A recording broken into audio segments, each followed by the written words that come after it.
Now, let's walk through the steps of the UI of Cerebros NotGPT's interface to create a fully personalized AI assistant. This assistant you create will be trained to thoroughly understand the deep nuances of your work, making it a powerful tool tailored to your specific needs. We start at the splash page. Here, you can see the dashboard where all your AI assistants are managed. Each assistant is listed with its name and status, and you have the option to create a new assistant.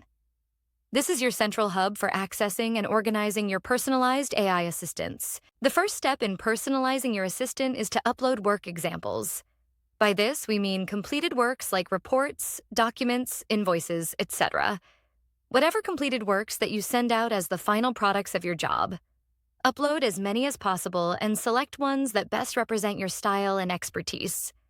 This is a crucial step, as these examples will be used to train your AI assistant to understand your unique approach. When you click to upload, you'll see a file selection dialog.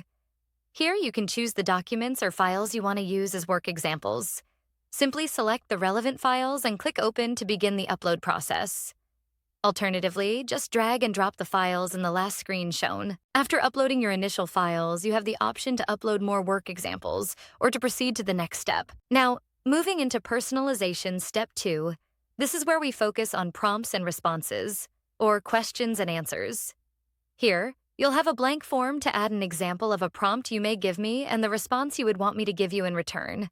Alternatively, you may enter a question you may ask me and the answer you would expect me to give you back. This is another critical tier to the curriculum to teach me how to do what you would do in similar situations. Note the optional reasoning path field. I recommend that you break down the problem you're solving here in simple steps and list any important assumptions or constraints in this field. Pretend you're explaining the instructions to solve the problem to an intern so they can think the same way around the problem you do and arrive at the same solution. When you're done editing the example question and answer fields, you can see the Add button is highlighted. Just click it to submit your instructions and continue. After you've added at least one example, the screen updates to show a list of all your submitted prompt and response pairs. In this case, there are a few examples completed. Here, you see a review screen with the submitted examples listed. Mistakes happen, and that's okay. So each submitted entry has 2 buttons that allow you to edit these, or delete one, respectively. You can add more examples, or you can proceed if you have submitted all that you have. If you decide to delete an example, a confirmation dialog appears to make sure you really want to remove it, because I value your work and want to protect your work from loss by mistake.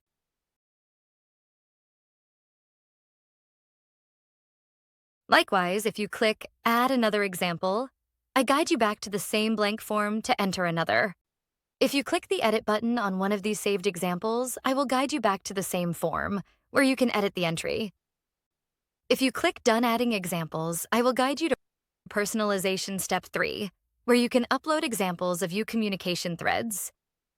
This step helps me as your AI assistant to learn your communication style from your emails and messages. Once you select the type of communication this upload is, for example, email, the interface updates to prompt you for your email address or the respective username, handle, or identifier shown on your outbound messages. This step allows me to understand which messages in this thread you're uploading are inbound messages which you replied to, and which ones are outbound messages that I should learn to generate similar messages as responses to similar inbound messages. Here, you can see the process of uploading an email thread. This step is straightforward. Simply choose the file that contains the communication example you want the AI to learn from, and then click Open to upload it. Finally, after uploading your communication examples, the interface displays the threads that have been successfully uploaded. Add as many as possible. Now, we upload a Discord thread. The steps are about the same.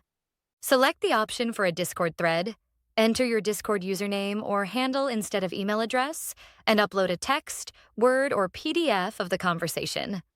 After you've uploaded your Discord thread, you'll return to the Communications Review screen.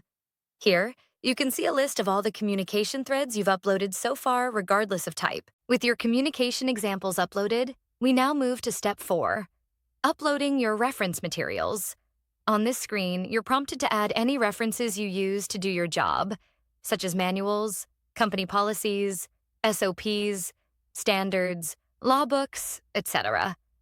Simply click the Upload Reference Materials button to get started. After clicking to upload, you'll see a file selection window similar to the one used for communication threads. Here, you can browse and select the reference files you want to upload. These could be PDFs, Word documents, or other file types that contain relevant information for your assistant. Once you've selected the files, click Open to upload them. Once your reference materials are uploaded, you'll see them listed on the screen for review. There is nothing more for you to do here.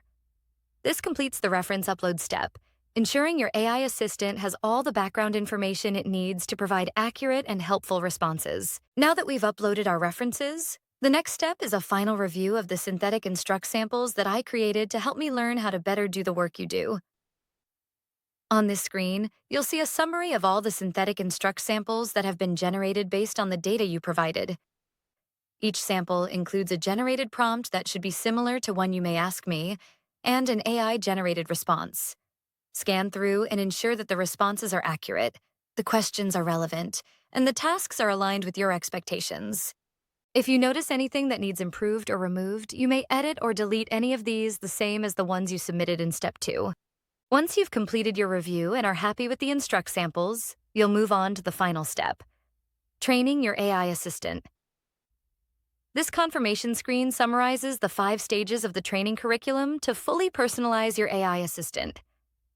Simply click Start Training to begin once you are confident you have loaded what you have to train it on. As the training process begins, you'll see a status bar that tracks the progress through each stage. We continue training and updating you. As training continues, you'll see additional stages being completed, with the status bar updating to reflect progress. The progress continues.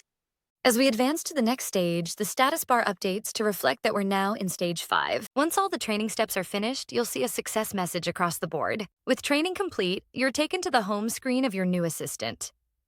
This is where you'll interact with the AI, and you can see a summary of your recent activity or any important information right on the main dashboard. The interface is designed to be clean and intuitive, making it easy to get started. The assistant is now ready to respond, leveraging all the personalized training it just received. For advanced users who want more control, there's an advanced settings panel available. Here you can fine-tune various parameters to further customize how your assistant behaves. These settings allow you to adjust things like response style, creativity, and other preferences, ensuring the assistant aligns perfectly with your needs and workflow.